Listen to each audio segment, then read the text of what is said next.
As we've been reporting, the coronavirus is showing no signs of slowing down or allowing lives to go back to normal as Americans prepare for the holiday season. Thanksgiving is just a week away, and millions will be gathering in new ways.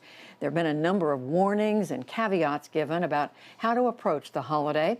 Amna Nawaz is here to get more insight about what we should keep in mind.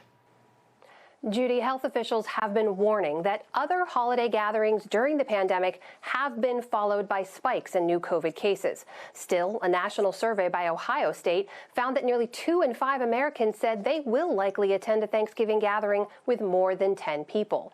Here with more information on what you should consider before making your plans is Dr. Ranit Mashori. She's a professor of family medicine at Georgetown University School of Medicine and senior medical advisor for Physicians for Human Rights. Dr. Mashori, welcome back to the NewsHour, and thanks for taking the time to answer these questions. Now, people are hearing this 10 number from officials, try to limit your gatherings to 10 people. Some people say, look, we've been quarantining. Maybe some have even tested negative. What's wrong with gathering with a bigger group this holiday? What do you say to those people? Well, I think unfortunately, there's the only way to prevent the transmission of the virus is by limiting the number of people you interact with. 10 is a sort of a random number that people came up with, but the smaller the number, the better.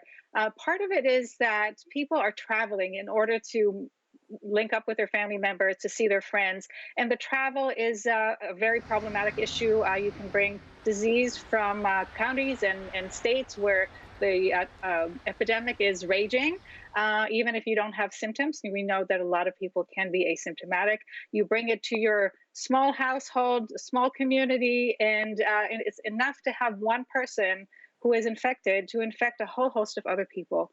The number 10 really is just, I think, a proxy to say, limit the number of people. 10 people in a small apartment or a small house is could be very, very problematic. So don't focus on the number 10.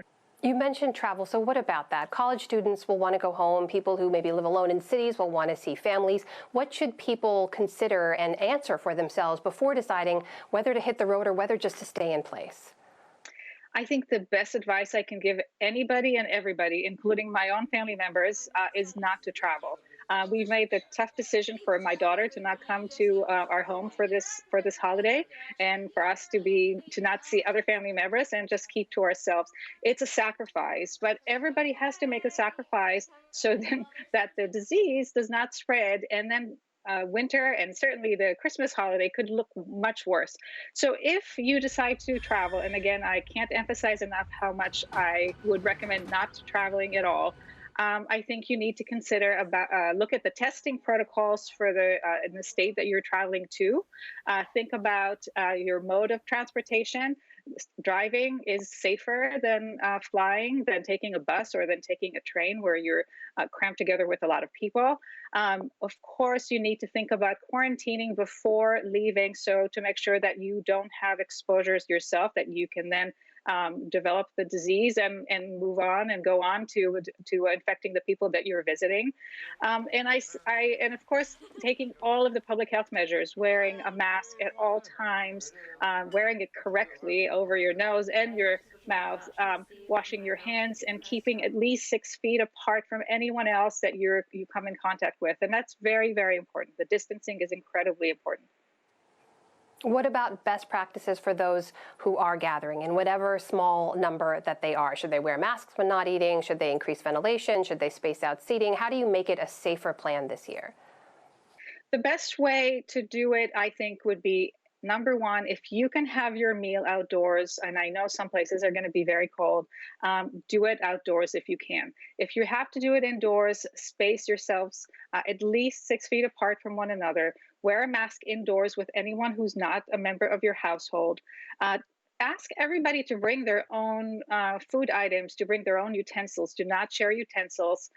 Don't eat off of a buffet style type of setting, and try to sit apart as much as possible, especially if everybody brings their own plate, their own meal. I think that would be safer. Ventilate, ventilate, ventilate. Open the windows, open the doors, take a break, go outside, come back in. Don't stay seated in a small, unventilated room for long periods of time. It'll be a holiday unlike any we've seen, but hopefully a safe one for everyone out there. Dr. Ranit Mishori, thank you so much for taking the time to answer these questions. Thank you so much.